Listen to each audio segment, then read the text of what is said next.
Hello friend, तो हम यहाँ पे होम्योपैथिक मदर टिंचर, इसका नाम है एबसिंथियम, उसको हम डिस्कस करेंगे। तो एबसिंथियम को क्लिनिकली किस टाइप की डिजीज में हम यूज करेंगे? तो पहला है स्लीपलेसनेस, जिन पेशेंट को नींद नहीं आती हो, ठीक है, उसमें हम एबसिंथियम सोचेंगे। और हम सीजर्स में इसका यूज करेंगे। सीजर्स में क्या होता है, जो हमारा ब्रेन है, ठीक, उसके अंदर एक अनकंट्रोल इलेक्ट्रिकल एक्टिविटी की स्तर जाती है, ठीक है, जिसकी वजह से कुछ टाइम के लिए जो हमारा ब्रेन है उसके जो फंक्शन है वो डिस्टर्ब हो जाते हैं। तो वहाँ पर हम एबसिंथियम सोचेंगे। ओके, अब हम कुछ इम्पॉर्टेंट सिम्टम देखेंगे एबसिंथियम के। तो पहला देखेंगे कि जिन पेशेंट को इपिलिप्टिक सीजर्स आते हैं, मतलब मिर्गी के दौरे आते हों, उसमें हम एबसिंथियम सोचेंगे। ओके, नेक्स्ट, किसी पेशेंट को अगर नर्वस एक्साइटमेंट बहुत ज़्यादा है, ठीक, जिसकी वजह से नींद ना आ रही हो, तो वहाँ पर भी हम एबसिंथियम सोचेंगे।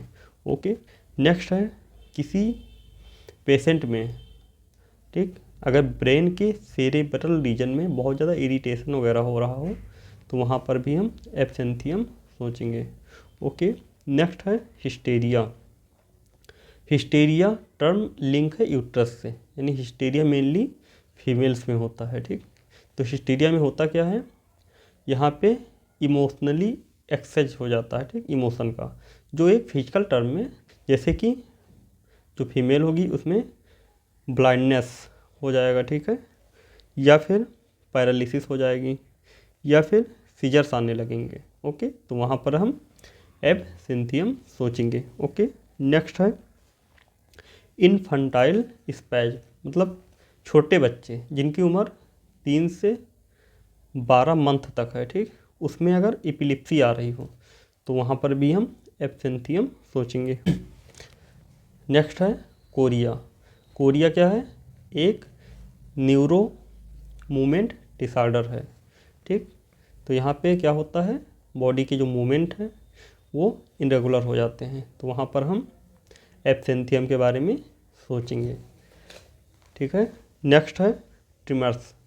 ट्रिमर्स में क्या होता है, जो हमारी इनवॉलंटरी मसल हैं उसमें क्या होता है, रिपीटेड मसल का कॉन्ट्रैक्शन होता है, जिसकी वजह से ट्रिमर्स आते हैं, तो वहाँ पर हम एबसिंथियम सोचेंगे। ओके, नेक्स्ट है वर्टिगो। अगर किसी पेशेंट को चक्कर आ रहा हो, ठीक है, चक्कर ऐसा आ रहा है कि पेशेंट लग रहा है कि पीछे की तरफ गिर जाएगा, ओके, तो वहाँ पर हम एबसिंथियम के बारे में सोचेंगे। Okay, thank you for watching.